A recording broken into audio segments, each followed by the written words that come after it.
okay okay అధ్యక్ష చాలా clear గా ఇప్పుడే చెప్తూ ఉన్నారు రాజశేఖర రెడ్డి గారు ప్రారంభించారని మరి నేను అడుగుతూ ఉన్నా మీకు ఆ రోజు మరి 151 సీట్లు ఇచ్చారు 50% ఓట్లు ఇచ్చారు 14 నుంచి 19 దాకా ముఖ్యమంత్రిగా మరి ఉన్నారు మరి ఎందుకు ఆ రోజు 72% పోలవరాన్ని యాజ్ ఎ రికార్డ్ చెప్తూ ఉన్నాయి నేను చెప్పట్లా యాజ్ ఏ పీపీ చెప్తుంది సిడబ్ల్యూ చెప్తుంది 2019కి 72% పూర్తయిందని మరి 72% పూర్తయినటువంటి ప్రాజెక్టుని మళ్ళీ అదే రికార్డ్ చెప్తున్నాయి 19-24 మధ్య కేవలం 2% మాత్రమే పూర్తయ్యాయని మరి ఎందుకు 5 సంవత్సరాలు అవకాశం ఇస్తే ఎందుకు చేయలేదు అధ్యక్ష వాళ్ళు ఎవరైతే నీటిపారుదల శాఖ మంత్రులు నేను కూడా ఎమ్మెల్యేగా ఉన్నాను అధ్యక్ష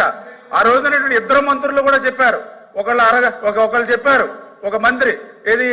50% ఫుల్ పెర్సెంట్ అని ఆయన భాషలో ఆయన ఒక మంత్రి చెప్పాడు అది ఇంకొక మంత్రి చెప్పాడు ఈ పోలవరం ప్రాజెక్ట్ ఎవరికీ అర్థం కాదు ఎందుకంటే నాకే అర్థం కాలేదు కాబట్టి ఇది ఎప్పుడు పూర్తవుతుందో తెలియదని ఇంకో మంత్రి చెప్పాడు అధ్యక్ష వీళ్ళకి 5 సంవత్సరాలు అధికారం ఇస్తే వీళ్ళు చెప్పింది అదే అధ్యక్ష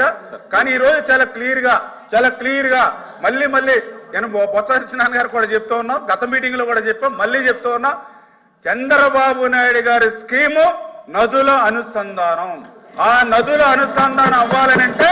ఖచ్చితంగా పోలవరం అనేది ప్లస్ 45.72 మీటర్స్ కే పోలవరం నిర్మాణం పూర్తవుతుంది ఆ ప్లస్ 45.72 కి పోలవరం నిర్మాణం పూర్తి చేసి ఆ గోదావరి జలాలు వాళ్ళ మరి ప్రభుత్వం ఇవ్వలేకపోయినా ఉత్తరాంధ్రకు మేము నీళ్లు తీసుకెళ్లిస్తాం అదేవిధంగా వాళ్ళ రాయలసీమకు కూడా మేము నీళ్లు ఇస్తామని చెప్పి మీ ద్వారా తెలియజేస్తున్నాం అధ్యక్ష